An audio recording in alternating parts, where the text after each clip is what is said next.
Coming up next on Kids TV and Me, author, illustrator, and children's television enthusiast Joshua Stauffer will be talking to you today about this. You seem very sure of this kite, Frog. That is because I have confidence. What do you mean by confidence? Confidence is believing in something so much that it is sure to happen. Well, I've never made a kite before, and neither have you. But I would like for it to fly. Then have some confidence and it will. All right. If you say so. Ooh, look at that. Hiya, Frog. Hiya, Toad. What you got there? A kite. Frog and I made it. Frog says it will fly all the way to the top of the sky. I have confidence. Oh, really? All the way to the top of the sky? Well, we sure would like to see that. Well, then come to the meadow and you may watch. Hello everybody, Joshua Stauffer here, back with another episode of Kids TV and Me. Today we're going to be talking about Frog and Toad, Season 1, Episode 5. 5A is called The Kite, and 5B is called Lost. The Kite is based on the second chapter of Days with Frog and Toad, the original book by Arnold Lobel, the last of the 4 that he did back in the 70s. But Lost is a brand new story made exclusively for Apple TV+. So that'll be exciting to check out and see what that story's about. Now before we begin, I just want you to know that this will be my last Frog and Toad analysis until September. I'm recording this on June 1st, and you'll get this later this month. If it comes out in time, you'll get this in the third Saturday of June 2026. But during the months of July and August, I'm going to be scaling back on the podcast to try to catch up on some other things. I have written a really interesting book that I want to find some time to illustrate, but I will be posting a text-only version of this book for free on my Substack page at joshuastauffer1.substack.com. It's called Zoe's Friends, and it's a sequel to my first book, Meet Zoe Richards. Over the summer, I will be posting one chapter per week. Chapter 3 should be coming out tomorrow. I hope you guys enjoyed that, and let me know what you think of it. And in case you were worried about me and my arm, it is healing. It's not perfect yet. I can bend my left elbow just enough that I can touch my nose, but it still has some healing to do, but it's getting there. By the time you guys hear this, hopefully it'll be completely healed. So without further ado, let's turn on Apple TV and see what Frog and Toad are up to now. I have a pretty good idea of what's going to happen in the Kites, but Lost? I'm lost for words as to how anxious I am to find out what that's about. So, Frog and Toad, Season 1, Episode 5A, The Kite. Here we go.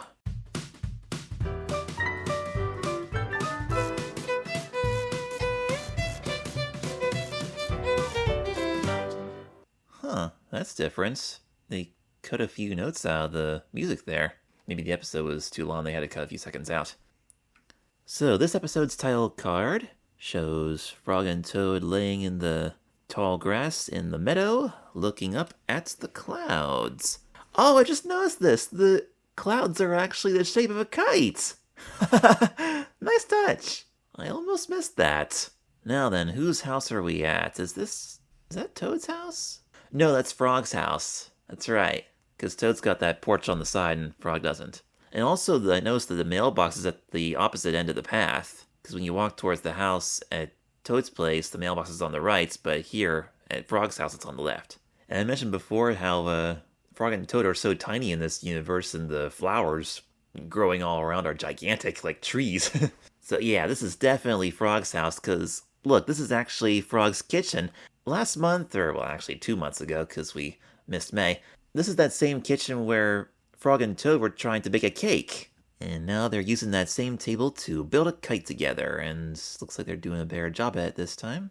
This is kind of interesting. This story begins before the story in the book does, because in the book, on the first page of this chapter, The Kite, it just says, Frog and Toad went out to fly a kite. They went to a large meadow where the wind was strong. So they already arrived at the meadow in the book, But here on Apple TV, we're seeing what happened right before that. That's cool.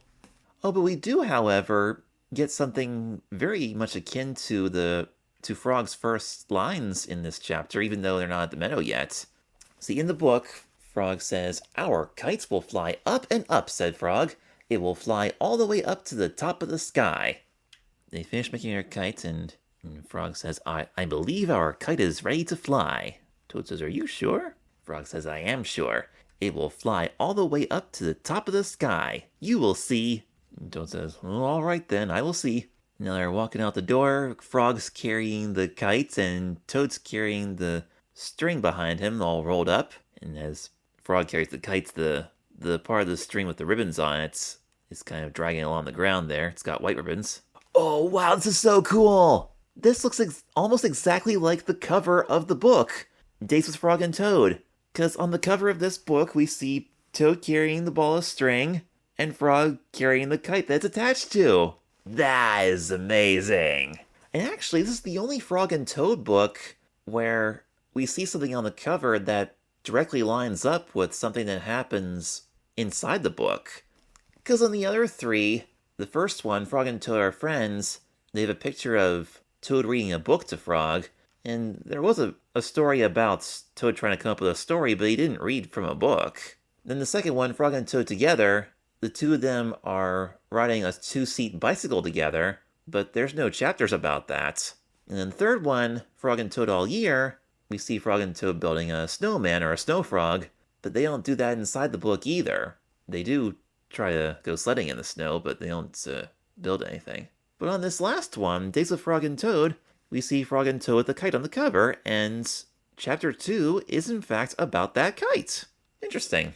So it's only perfect that Apple TV would want to incorporate that image from the front cover of the book into the actual episode itself. I should keep my eyes open and see if they do anything else with the other three covers. Did we see Toad reading a book to Frog yet? I don't remember. Maybe I did. Maybe we'll see that later on. I'm pretty sure we didn't see them on a bicycle yet, and we definitely didn't see them in the snow yet either. But yeah, that'd be cool to keep in mind if they incorporate the classic cover art into the show somehow. Oh, actually, we do see a little image of Toad reading to Frog in the credits. I do remember that. Okay, so anyway, let's see what Frog and Toad are saying as they walk along the path carrying the kite in this very iconic way. Frog's talking about that how he has confidence that the kite will fly. And then Toad's asking Frog what the word confidence means. Oh, that's perfect, because in Cookies, Frog was talking about willpower, and then Toad asked Frog what willpower means, so that's a really good character trait. Frog uses all these big words that Toad isn't quite familiar with yet, and Frog helps Toad learn what this advanced vocabulary means. So how's Frog going to define confidence? Let's see. He says, confidence is believing in something so much that it is sure to happen. Okay, that sounds about right. But Toad says, well, I've never made a kite before, neither have you, but I would like for it to fly. Frog says, then have some confidence and it will. Uh-oh, there's the three robins. I don't like where this is going. We've seen these three robins before on this show. They play a part in Cookies. They sort of played the role of the birds that ate all of Toad's cookies in the end of that story. And Robin also appeared in the Button episode to kind of be a stand-in for the Sparrow. And she made a bunch of other appearances as well. But so far, Robin seems like a very nice, likable character. But in this book, the three robins in the Kite story, which, by the way, is the only story within the books that we see those robins, they're not very nice. They keep laughing at Toad because he can't get his kite up in the air. And they're trying to discourage him and convince him that he should give up. Yeah, this is interesting. I wonder if they're gonna make some improvements to this, because we already know that this Robin is a very nice character, so maybe she and her friends won't be quite as brutal as they were in the book. We shall see. So the robins are sitting there on the branch, and they see Frog and Toad coming along, and they fly down to the path and say, well, actually, the other two robins don't really say anything. It's just the one with the hat that talks, so far. And she says her signature greeting, hiya, Frog. Hiya, Toad. And she says, what you got there? And Toad explains that he and Frog made a kite, and that Frog says that it'll fly all the way to the top of the sky. And Frog adds, I have confidence. Then the Robin says, oh, really? All the way to the top of the sky? Well, we sure would like to see that. Okay, so it seems to me that Robin's a little bit hesitant to believe that the kite will go all the way to the top of the sky, but she does seem a little bit open to the idea as well. Interesting. And Toad says, well, you may come to the meadow and you may watch. Wow, so Toad actually invites the robins to come and watch them. Whereas in the book, the robins are just kind of sitting there in the bush along the side, and they don't notice the robins until Toad messes up with the kite. Hey, look at this! There they are, standing on the side of the hill on the meadow, and there's Frog pointing up to the top. That's the picture that I use when I post the podcast episodes of Frog and Toad on my YouTube channel. Like on the left, you see that illustration of the old TV with the picture of Frog and Toad on it with the title. That's this shot right here. And then, of course, on the right, you see the Kids TV and Me logo with Joshua Stauffer and my little self-portrait there with the weird glasses on. But yep, that's it. Very cool. If you're listening to this on YouTube, you probably see this right now.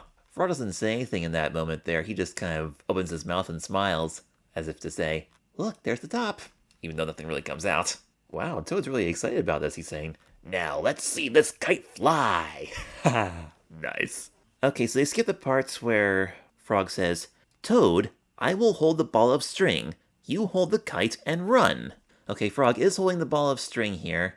And Toad doesn't run, though. Instead, he just grabs the kite and tosses it into the air. And then it comes back down. And Toad says, Frog, what just happened? Not enough confidence? Frog says, not enough wind. Right. We need confidence and wind to fly a kite, Frog says. And Toad's looking around, trying to see if he can find any wind, but he doesn't see any. Well, I guess he could be searching for leaves blowing around or something. Or, like, just branches waving in trees. And then Frog says, try this. He licks his finger a little bit and sticks it up in the air. Frog says, try this. Toad says, why that? And Frog says, this is the way to find the wind. I see other folks do it sometimes. And then Toad does the same. How does that actually work? I actually have seen Owl do that on Little Bear in the episode Captain Little Bear where they were pretending to be pirates. And Toad did this thing with his wing. He made it a little bit wet and held it up, and he alerted everybody that there was a storm coming. So how does that work? Do you make your finger wet and stick it up in the air and see if the wind tries it? I don't think I've ever seen people do this in real life before. Let me look this up. Google says people lick their finger to check the wind because it uses evaporative cooling to reveal wind direction. As the moving air blows across the wet finger, it speeds up the evaporation of saliva, drawing heat away from the skin and making that side feel colder. Okay. I've never actually tried that before, but it might work. But even Frog's not sure if it's working. He says maybe we should try something else. Oh, now the two of them are calling to the wind. Wind, hello, wind, are you there? Wind, come this way, we need you. I wonder if this is a reference to another book by R.L. Lobel, Mouse Tales. There's a story in there called The Mouse and the Winds. It's a really funny story. The little mouse is sailing along in his boat, and he keeps calling to the wind to blow his boat across the lake, and these big clouds that look like old people faces blow this mouse and his boat up onto the roof of a house and onto the top of a tree and then to the top of a mountain. So are Frog and Toad thinking that they could call out those wind people and it would help them with their kites? I don't know. Oh, there's leaves blowing around. The wind must have hurt them. And Toad says, Frog, see that? The wind hurt us. Then Frog does the finger thing again and says, yes, it feels very windy. This must be good for flying our kite. He says, let's try again. Okay, here we go. He says, I will hold the string while you run with the kite. Now we're back in the book. So Toad's going to run this time. Just had to add a bunch of stuff to stretch out the story for television. All right. There goes Toad. And he tosses the kite into the air and whoa, there it goes. for a few seconds and then it comes down. Yep, that's pretty much what the next page says. Toad ran across the meadow. He ran as fast as his short legs could carry him. The kite went up in the air and fell to the ground with a bump. And then the book says, Toad heard laughter. 3 robins were sitting in a bush. That kite will not fly, said the robins. You may as well give up. So, are the robins gonna laugh now? No, we don't hear laughter. Instead, the Miss Robin goes, and she looks kind of sad. So she probably feels bad for Toad that he wasn't able to make his kite fly. Wow, at least they're not laughing at him. This is definitely better so far. And Toad asked the robins, why are you making that sound? It's even funnier when Toad does it. And it looks like the robins are sitting in a raspberry bush. Looks really tasty. And Robin says, we have bad news for you, Toad. Your kite will not fly. And Toad says, well, why not? We have plenty of wind. Now all 3 robins are talking. They say, too heavy, no feathers, lacks aerodynamics. Too many holes, lacks aerodynamics. First time I ever heard that word in a kid's movie was Cars, when Lightning McQueen was saying, I am a precision instrument of speed and aerodynamics. And the first robin says, too many holes, and one of her friends says, not enough holes. The robin with the hat says, oh, forget about it. Which I guess is kind of a way of saying you might as well give up. But yeah, this is definitely an improvement.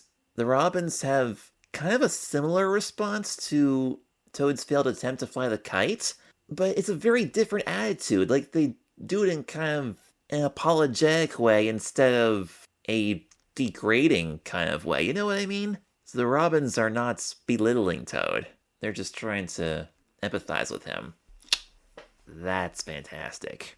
It's not so fantastic that they don't think he can do it, but a fantastic improvement is what I'm saying, comparing the book to the show. So Toad goes back to Frog and says, Frog, this kite will not fly. Frog says, how can you be so sure? Toad says, the robins told me. They said it lacks aerodynamics. I have no idea what that even means, but whatever it is, we do not have it. Well said, Toad. Well said. Then Frog says, Toad, do not listen to those birds. They know nothing about flying.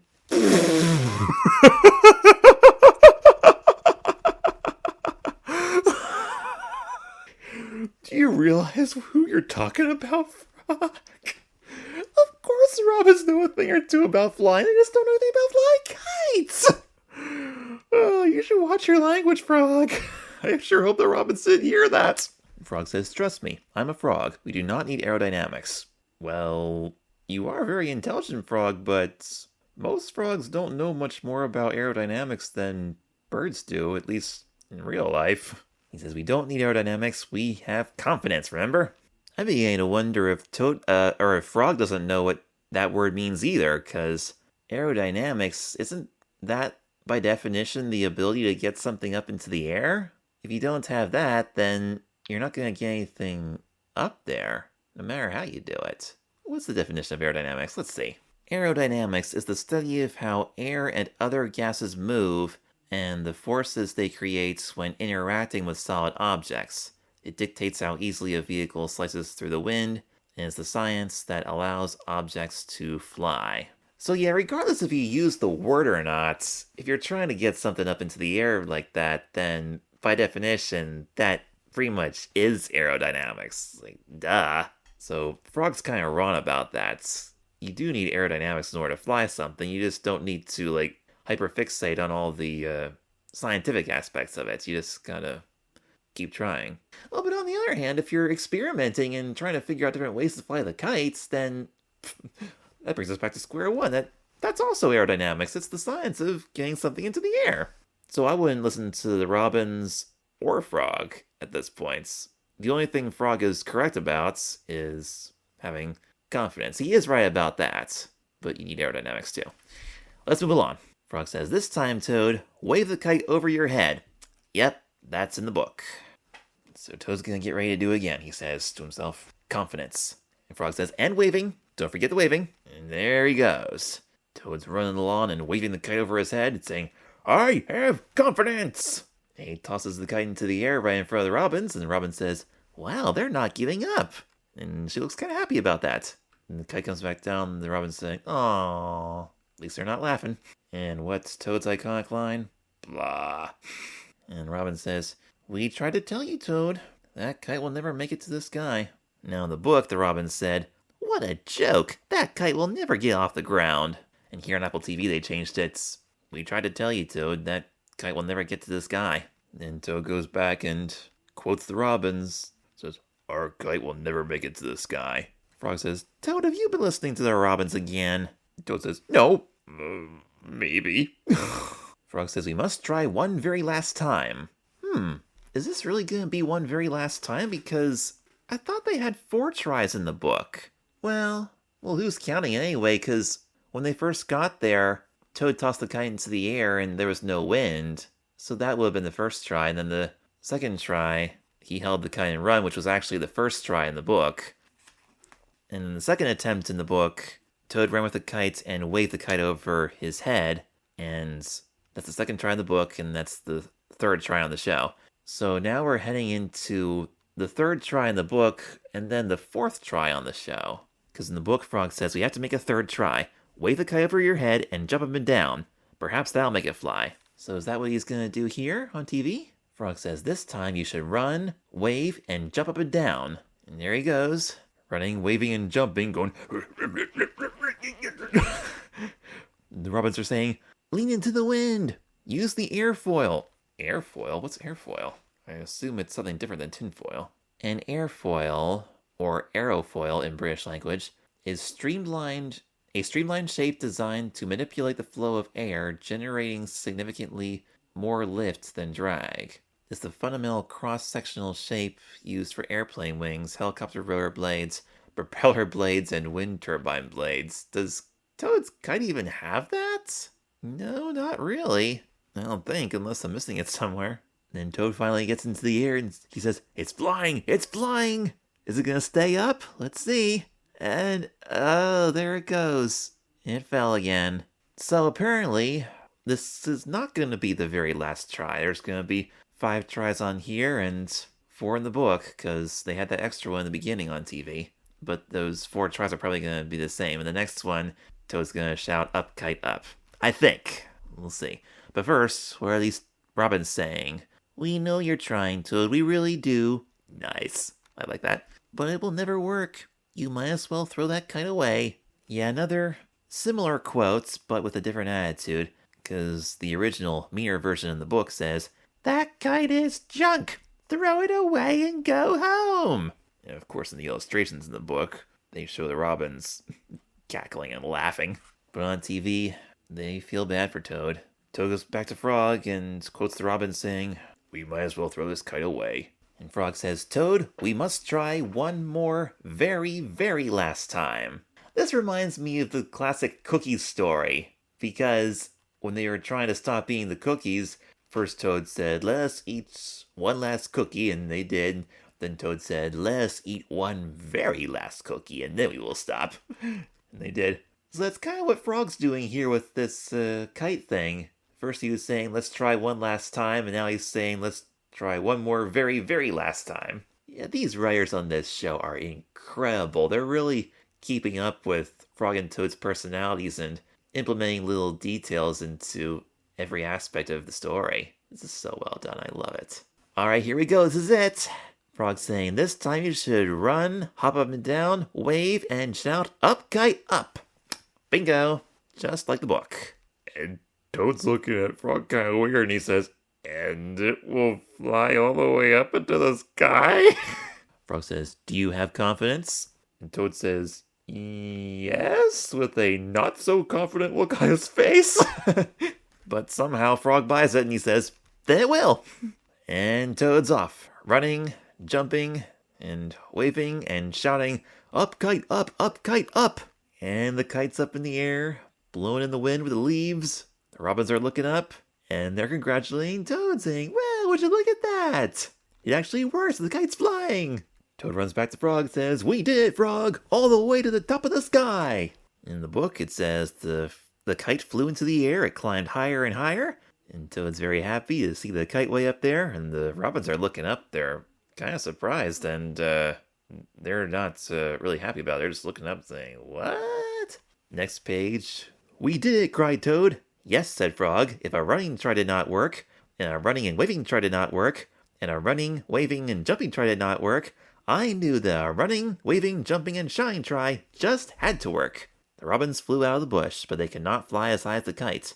Frog and Toad sat and watched their kite. It seemed to be flying way up at the top of the sky. So that's the end of the book story, but we still have a lot more to go in the Apple TV episode. It looks like we're only halfway through.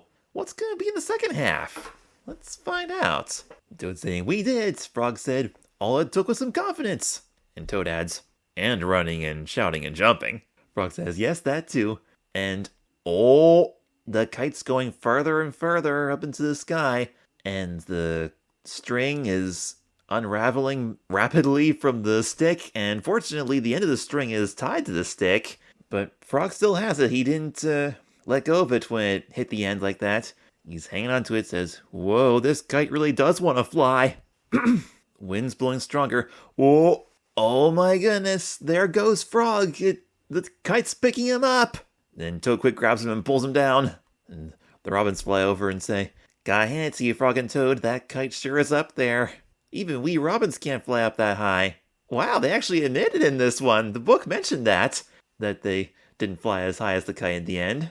And Toad says to them, "Maybe you need more confidence." Well, that's good. That Toad's not holding any grudges about their discouraging words. He wants to encourage them too. That kite sure is trying to pull Frog up into the air, and Toad's struggling to keep him down. Robin says, "Looks like your kite wants to take both of you for a ride." Doesn't this sound familiar? I'm not going to give it away just yet, but I want you to keep that line in mind until next month when we talk about the Kipper episode, Pig's Cousin. Something really crazy is going to happen in that one. Toad says, "I do not want to fly," and Frog says, "I don't want to fly either." Toad shouts at the kite, "Down, kite, down!" Oh my goodness, they spent the first half of this episode getting the kite up into the air, and now they're going to try to figure out how to get the kite down. Oh boy, this is interesting. Robin says, "Maybe it can't hear you on account of it being up there at the top of the sky." That's a pretty valid point. And Frog and Toad shout together, "Down, kite, down!" Robin says, "We'll help." And there they go, the kite's carrying them off, and robins are following them. And they're all shouting, "Down, kite, down! Down, kite, down!" And as they're floating along, Toad says, "Should we let go?" But Frog says, "But then our kite would fly away, and we worked so hard on it together." Yeah, I feel for you, Frog. When I was little, I would have been very sad if my kite flew away. I used to have a kite. It was a Winnie the Pooh kite. We used to fly in the park sometimes. And Toad says, "That is true." That is true is what Frog said multiple times in the Cookie story, in the book anyway. And so they go back to shouting, "Down, kite, down." Oh, we're going to see all their friends in the process, aren't we? There's Gopher popping up in the hole in the meadow. And she looks up at the kite and says, "Ooh, that's quite a catch you got there, Frog and Toad. Need a hand?" Toad says, "If it's not too much trouble, Gopher." And Gopher says, "Why, it's no trouble at all." "Oh, I think you spoke too soon, Gopher. It looks like you're in trouble now. The kite's carrying all three of them, Frog, Toad, and Gopher. And Gopher's pretty big, too. I'm surprised, that's a really strong kite. But Gopher's enjoying it, says, "This is actually kind of fun, don't you think? Like a stroll through the countryside without the strolling part." But Toad says, "I would prefer my feet on the ground where they belong." I imagine Toad likes having his feet on the ground as much as he likes having his head on his pillow. Then Gopher says, "Well, there's Turtle. Maybe she can help." Yeah, I think Turtle could definitely help, because with that shell, the turtle should be heavy enough to weigh them down. And there's Turtle by the stream, doing something with some pebbles, moving them around with her mouth, and there's a button there, too. I wonder if that's one of the buttons that they found for Toad, but that he didn't want. He did use a lot of them to sew on his jacket, though, and give to Frog. Actually, I don't know if it's a button or a shell. We might have seen a button that had kind of a swirly shell design on it, but it might be a shell. It's the blue one. All right, here they come. Frog says, "Turtle, grab a hold of us and see if you can pull us down." Says, "This guy is not listening." If you tell me that turtle's gonna go up in the air too, I'm gonna freak out. No? Okay. They seem like they're getting down now. It's gonna be all right. And Turtle's helping them. That's good. Oh, no way! No way! Turtle's going too? Ah! This is unreal! This is almost as ridiculous as the Kipper episode, Arnold's Balloon Trip. where they had all those balloons lifting up the bench with Kipper, Tiger, and Pig riding on. And I thought it was crazy enough that one kite is lifting all those characters, all those people. Well, let's see, a frog, a toad, a gopher, and a turtle. I guess if that's, well, no, because that's still a very small kite if it's scaled to be small enough for frog and toad to carry. Because if it was a real sized kite, it would be as big as their yard, or bigger. They'd have to walk on it. But no, they build it at the kitchen table. So to them it's a normal sized kite, but I was gonna say if it's like a human sized kite and it was carrying all these small animals, then I guess it could work. Like, it wouldn't be as heavy as lifting a normal sized person, I wouldn't think. But the way the kite is scaled, it's a tiny kite, so that makes it even crazier that it's carrying all these guys. Because I've seen other shows do this too. Like in Curious George, George was flying this kite and it flew him away. But then again, he was pretty small. And, okay, I'm just gonna go right ahead and say it. On Kipper, in the episode Pig's Cousin, which we'll talk about in, 3 weeks, they're at the park, and Arnold was flying his kite, and long story short, Arnold flies away flying the kite. And believe it or not, they did this on Teletubbies as well. There was one where the four of them were flying their kites, and then Tiki Wiki, Dipsy, and Lala wanted to go off and do other stuff, and so they handed their kites to Poe, so Poe was holding all four of them, and so she was holding all four kites at once, and then she started flying away with all those kites. I don't know how that would work, having more than one kite like that. I mean, if the wind's blowing them all in the same direction, I guess it could carry you somewhere. And that is a live action show, but of course, that scene was made with green screen effects, so the physics don't really matter with that one. But as we all know, anything can happen in a cartoon, as we can plainly see here. So they're all floating along, and Toad very quietly says, "Frog." "Yes, Toad?" "This kite has a lot of confidence." And there goes the microphone. Sorry about that. Yeah. That kite does have a lot of confidence, and so did whoever wrote this episode. Frog says, "It certainly does." Toad says, "Too much confidence." Okay, now we dissolve to a different part of town. There's the post office. And who all do we have here? There's Mouse. There's Snail inside the post office. There's Mink. I see 2 bugs there. There's the lizard. Oh, there's 3 bugs. Actually, there might be more than 1 mouse there. Have we met the lizard yet? The lizard was originally from the Swim story and also appeared in, what was the one? The Corner. The one where Frog was trying to find spring around the corner. But I don't remember if we've seen the lizard on Apple TV yet. Maybe he was in the background somewhere and didn't really play a major role yet. So anyway, Mink is saying, "Mercy me, what is this?" Then Frog very casually says, "Hello, Mink, we're flying our kite." And Mink says, "Looks like the kite is flying you." "Yeah, really? Let me give you a hand." Let me guess, Mink's gonna fly with them too. And then he says, "Come on, folks, grab a hold." So I guess everybody's gonna try to help them stay down. There's no way the kite's gonna take them all. Okay, so there's 2 mice and the lizard. Oh wow, Snail's crawling on too. I bet Snail's gonna have the time of his life, or her life, right on the back of Mink there. And so they all hold on tight, and finally, Gopher and Turtle's feet touch the ground. Then they're able to pull everybody down. They cheer, "Yay! Alright." And there's Robbins again. And Gopher says, "Now that's what I call teamwork." And Frog says, "Thank you, everyone." And, no! No, no, no, no, no, no, no! This is ridiculous! I have seen, like I said, I've seen this many times in various kids shows, but this one really takes the cake. I've never seen a kite carry that many characters all at once. I can't believe I'm saying this, but even the Teletubbies episode is more realistic than this. And the Beals are on there too, playing the music. Oh, and Mink's got his banjo as well. So we got a flying orchestra here. They got the bass, the cymbals, the little clarinet thing, and the banjo. And everybody's enjoying the music. The only one who's not enjoying it is Toad. Oh, they just went past Dragonfly, who's wearing a hat. Is Dragonfly gonna follow them? Okay, maybe not. So what's gonna happen now? Are they just gonna keep floating around till the wind stops? Mink's gonna sing a song first. Wow, how many songs does Mink sing on this show? I think he did 2 songs so far, at least. he did the ice cream song, and he also sang a song when they were playing music for Toad's Garden. So he's saying, "Kites a flying, we're a smiling, everyone's hanging on. Frog and Toad have a heavy load, and we're just riding along. The wind's a blowing, this crowd's a growing, and we don't know for how long. But while we're here, we'll have some cheer, and I'll sing this kite-flying song, be-doo-be-doo-boo." But even that's not cheering Toad up. He says, "I liked it better when it was just the two of us flying this kite." And Frog says, "Toad, I do not believe this kite is going to come down." And Toad thinks maybe it wants to go on its own adventure without us. And they say, "Should we let it go?" And Toad says, "Yeah, I think we should." Then Frog makes the announcement, "Hello, everyone. We are letting go now." And everyone's disappointed about it. Mink says, "We are all having a mighty fine time, Toad." Or Frog, "Can we stay on just a few more minutes?" And Toad says, "Blah." And Frog announces that too. Says, "Sorry, everyone, but Toad says blah." Yeah. When Toad says blah, that usually means something's gotta change here.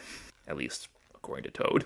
Frog says, "I need you all to let go on the count of 3. Fortunately, they're not too far from the ground, so it shouldn't be too painful." And they count 3. 1, 2, 3, and they all fall to the ground when Frog lets go of the kite. And that poor beetle is upside down with his legs wiggling around in the air. Are they actually beetles, or are they roly-poly bugs? Well, they don't really curl up into a ball, so I think they're just beetles. And then the kite just comes right down and falls on Frog and Toad's heads. And then we dissolve to a little bit later, and they're back in the meadow. Frog says, "Flying our kite took a lot of work." "And a lot of confidence," Toad adds. Frog says, "But it was also fun." Toad says, "True, but only a little bit of fun. This is much better." And there they are, sitting in the place where they sat in the last illustration of the story in the book. Right there on that cliff, with the kite way up in the air. Frog says, "Our kite is listening to us now." Yeah, hopefully that kite will behave itself. If I was them, I would tie the string down to a tree stump or something, or dig the stick into the ground and cover it with a good amount of dirt. Toad asks, "Do you think our kite is flying all the way to the top of the sky?" Frog says, "Yes, I think it is." And there go the robins. Picture zooms out. We see that little illustration border thing. And that's it. It's cool that they mentioned the kite flying to the top of the sky one last time, because it's in the last sentence in this story. Frog and Toad sat and watched their kite. It seemed to be flying way up at the top of the sky. Ooh, okay then. That was Frog and Toad. Season 1, Episode 5A, The Kites.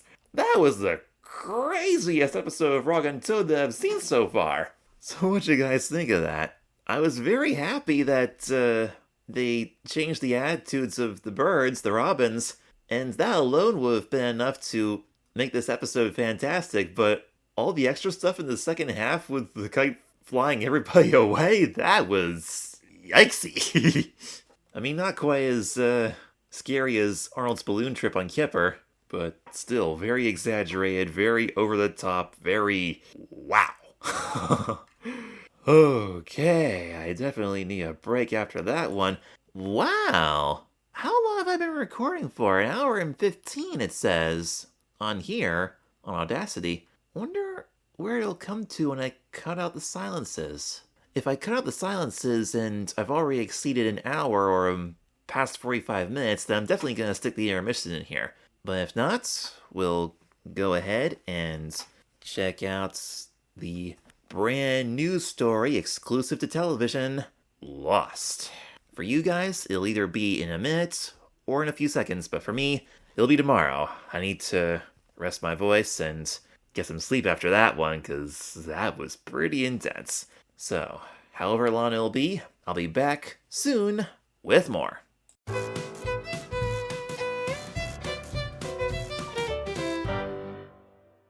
And we're back. We're only at the 39-minute mark on the podcast, so we got plenty of time. I'll save the contact info for the very end, as I usually do for Frog and Toad. So let's take a look now at Frog and Toad Season 1, Episode 5B, Lost. Predictions for this episode. Somebody's gonna get lost. I'm 99% sure it's gonna be a character or characters, because we already found a lost button, so I don't think it'll be an object. But who's it gonna be? Who's getting lost? Will it be Frog? Will it be Toad? Will it be both of them? Or are they going to try to find somebody else who's lost or help somebody who has gotten lost? There's only one way to find out. So, let's begin analyzing this episode. The title card with the very short piece of music once again. There's Frog and Toad standing on the edge of the cliff, which might be the same cliff where they were flying the kites at the end of the previous episode. I wonder if they're playing Sir Toad and Squire Frog. Frog is wearing a cape made out of a leaf, a very big leaf, and Toad's got some kind of walking stick, and I think that's an acorn for a hat, or some kind of nutshell. It almost blows away, but Toad catches it. Looks like a pretty fall day here as the episode begins. Some leaves falling. The music on this show is very lovely. It almost sounds like a cross between the musical scores of Little Bear, Oswald, and Winnie the Pooh all rolled into one. Definitely fits the vibe very well. So Frog and Toad are together. They don't appear to be lost yet.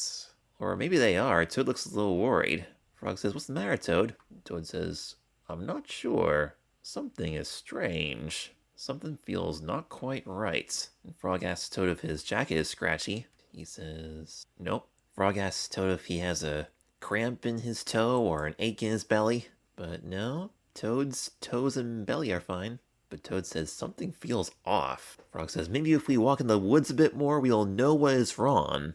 Is this how they're going to get lost? They're just going to walk around random places in the woods? We shall see. Toad says, "Wait, that is it. This is not our normal path in the woods. This is a different path."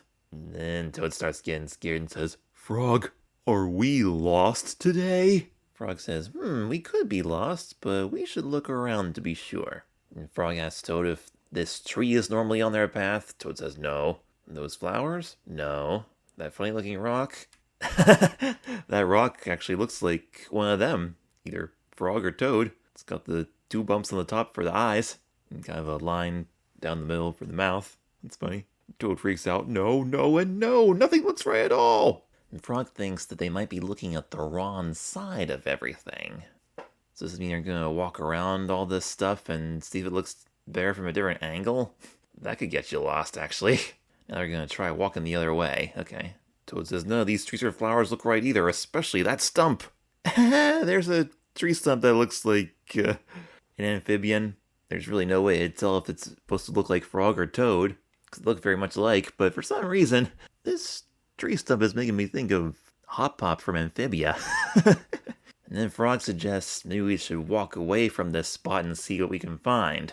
And surprisingly, Toad agrees to it. Like, he doesn't seem to realize that could make them even more lost.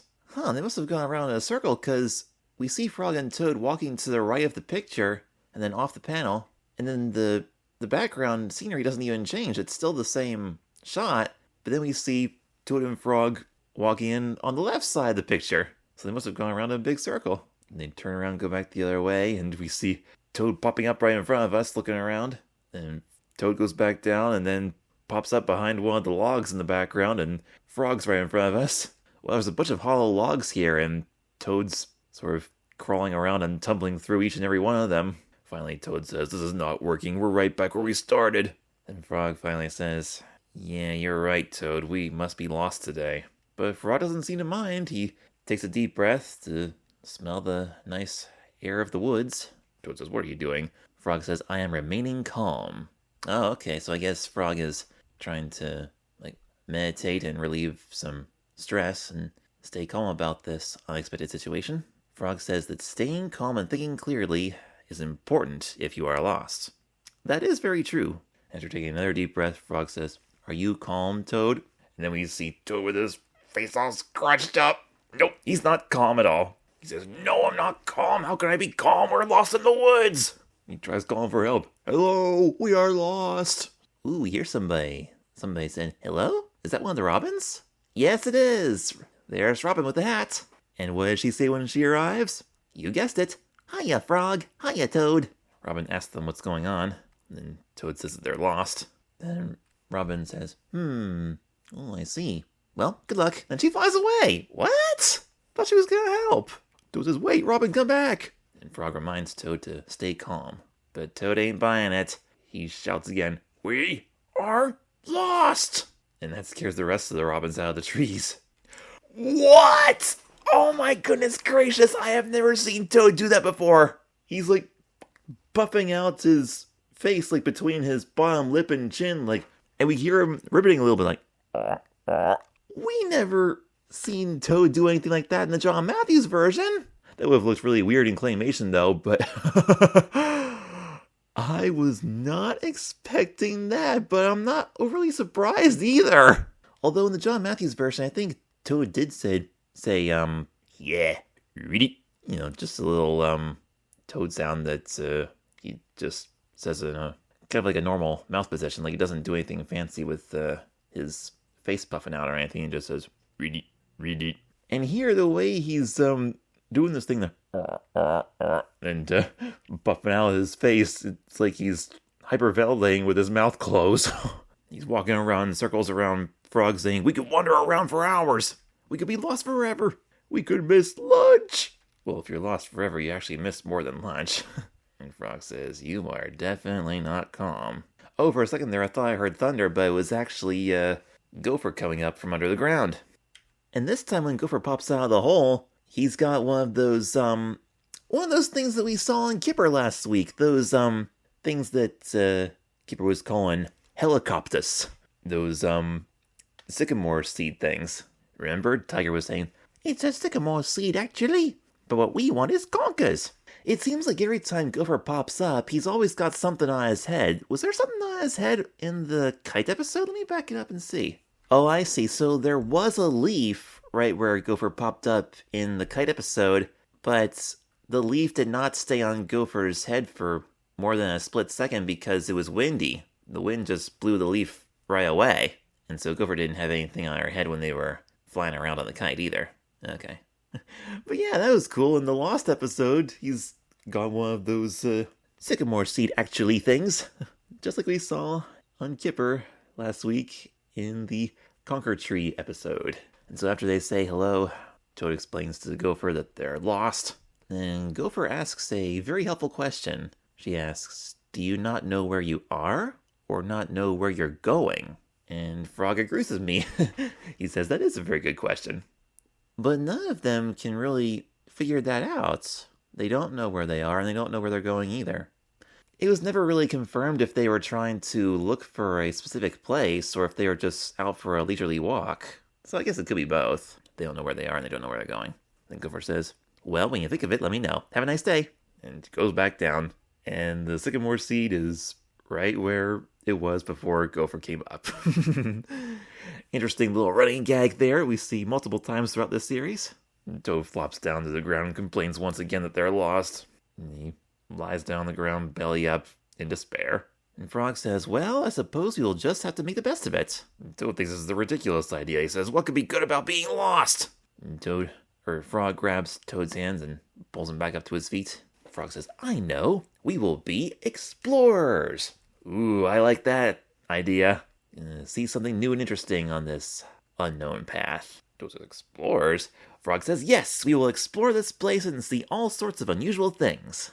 But Toad prefers things the usual way. Yeah, I get that. This also brings us back to my theory that Toad might possibly have a high-functioning autism, because a lot of folks on the spectrum sometimes struggle with, being off routine and stuff, and unexpected changes. Frog says, maybe you will enjoy the unusual way too. Come on, will you try it with me? Finally, Toad says, very well. We'll be explorers together. Alright, there they go. Walking along, pushing their way through the tall grass. Hey, they found something interesting! A giant bush of blueberries. And Toad wonders if the berries are safe to eat. Frog says, excellent question, Toad. It is important to always ask. And Frog's pretty certain that these berries are safe. And he plucks the blueberry off the bush, and from Frog and Toad's perspective, these blueberries are about as big as watermelons. But Frog is not certain that they are sweet, so he's going to test one. And takes a great big bite out of it, and says it's very good. And then Toad grabs one off the bush and eats their berries together. He says exploring this blueberry bush is not so bad. Wow, now they're very sticky. They got purple stuff all over their fingers and faces. Toad says, I'm all sticky. Frog says, I know, me too. Isn't it wonderful? Yeah, I think Toad's gonna disagree with you on that one. Fortunately, Frog hears a stream, and they're gonna go over to it and wash the blueberry juice off. A babbling brook, as Frog describes it. And they dip their feet into it, and Toad seems okay with it. He says it's cool but not cold. Nice. He says, I suppose exploring this brook is not so bad either. And they wash themselves off. Frog says, feeling better, Toad? Toad yawns and says, I think so. He's probably tired now and wants to go home and go to bed, huh? He said, eating those blueberries has made me sleepy. And he asks Frog if there's somewhere they can rest. And they find a great big rock. And Frog leaps right onto it. And Toad follows. And then Toad takes 2 tiny leaves and covers his eyes with them. He says, this is my kind of exploring. I wonder if we saw them on this rock in one of the title cards. Did we? We might have, I don't remember. Of course, this ain't the only rock that they've sat on or laid on near a stream. And after they rest for a little bit, Frog opens his eyes and sees something. He says, Toad, wake up! Ooh, I wonder if Frog noticed something familiar. He's gonna see that they're not lost anymore. But nope, Frog points out a maple seed. Look how it spins through the air. Okay, so there are maple seeds on Frog and Toad. On Kipper, they were sycamore seeds. Are they the same thing? Let me see. Google says maple and sycamore seeds differ entirely in shape and structure. Maple seeds are winged helicopters, samaras, that grow in flat or angled pairs. Sycamore seeds are tiny fuzzy seeds packed inside dense spiky globe-shaped balls that hang from the branches on lawn stalks. So does that mean Tiger was wrong when he said the helicopter thingy was a sycamore seed? No, they're actually very similar. Yeah, I guess they both do that. Sycamore seeds and maple seeds. Interesting. And as maple seed spins through the air and floats down towards Frog and Toad, they both blow on it, pushing it back up into the air. They take turns blowing it towards each other. And finally, Toad lets out a really big blow. Then it goes way up and then comes down to the water and floats away. Frog asks Toad if he's having fun now. Toad says, yes. I had no idea that being lost, and Frog interrupts him. Exploring. Toad continues, that exploring could lead to such a pleasant afternoon. Frog says, yes, that's what's nice about being an explorer. You discover so many new things. Toad says, I suppose I might like to explore with you a little while longer. So they're gonna go and see what else there is. Frog picks up a little rock. Toad picks up they picked up all kinds of things. They got rocks and twigs and string and rope and moss. And they pile them all into a big leaf. And they tie the string onto the end of the leaf and they drag it up a hill, up towards a grassy cliff. And Toad thinks it's really nice up there. He stands up there and holds out his arms and takes a big breath. It looks like they're gonna build something now. What are they building? Some kind of clubhouse? Of tree bark and sticks. Wow! Toad's really good at this. He's building an amazing house, and the house that Frog is building kind of looks like the type of house that Eeyore would build. I mean, it's a different design than Eeyore's house, but similar idea. It's just a piece of bark and a little log. But Toad's house is very intricate. He's good at making cookies, he's good at making cakes, he's good at painting pictures, he's good at building houses too. This is amazing. Well done, Toad. He has such an incredible attention to detail. I mean, there's a lot of things that he doesn't like, and there's things that bother him, and there are certain things that he's not so good at, but he has lots of incredible talents too. So he might very well be on the spectrum. Because there are a lot of similarities between Toad and some of the characters in Carl the Collector. Frog and Toad is a lot more subtle when it comes to this kind of stuff, whereas on Carl the Collector they tackle it directly. But yeah, Toad's a very relatable character because I'm autistic myself, in case you didn't know. And now they're checking out each other's houses. Toad's sitting in Frog's little whatever that is. Some kind of patio or little wind shelter thing with the tree bark held up by the log. And Frog's exploring Toad's beautiful house with the moss on the roof and the hollow log for a chimney and all the leaves on top. Very nice. Oh wow, Toad even built a chair out of sticks and tied all the string together. Wonder where they found the string. And Frog's sitting on his own log seat. Now there they are, sitting on top of that point, getting ready to watch the sunset. It's not very late, but the sky is getting a little bit orange. Toad gives Frog a little hug and says, "Thank you, Frog, for exploring so many wonderful new things with me today." Frog says, "You are welcome. We really did make the best of it." Ooh, Toad's really hungry now. And he also points out that darkness is falling all around them and it'll be night soon. Yeah, that's what I thought. Frog says, "Don't worry, Toad. Perhaps now's a good time to find our way home." "I hope you can.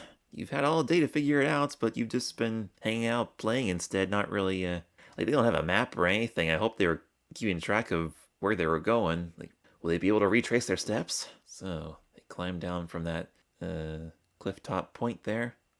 For a second there, I thought they were going to consider the house that they built their new home.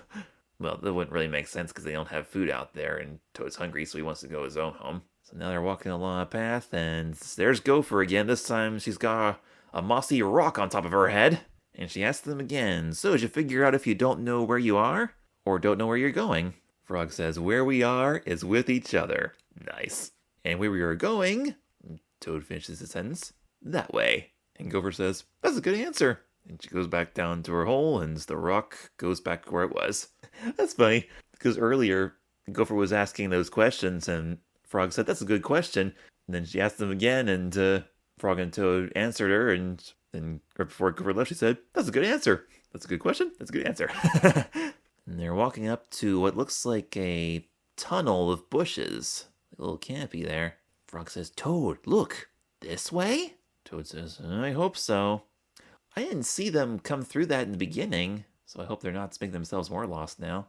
Oh, that looks so cool. That's beautifully drawn, with the tree branches all around and the light at the end of the tunnel. And then they come out of there, and I see a fence bordering the path, and they're right in front of Toad's house. Huh. So did Toad not know that little greenway path tunnel was there before? Maybe they walked that way when they started and then ended up in all those new places. Toad says, "Hooray, home again!" Frog says, "Yes, the nice thing about being lost is you can do it so close to home." Yeah, that is very true. Doesn't matter where you live, like in the city or the country, there's often many new places to explore that you haven't thought of checking out before.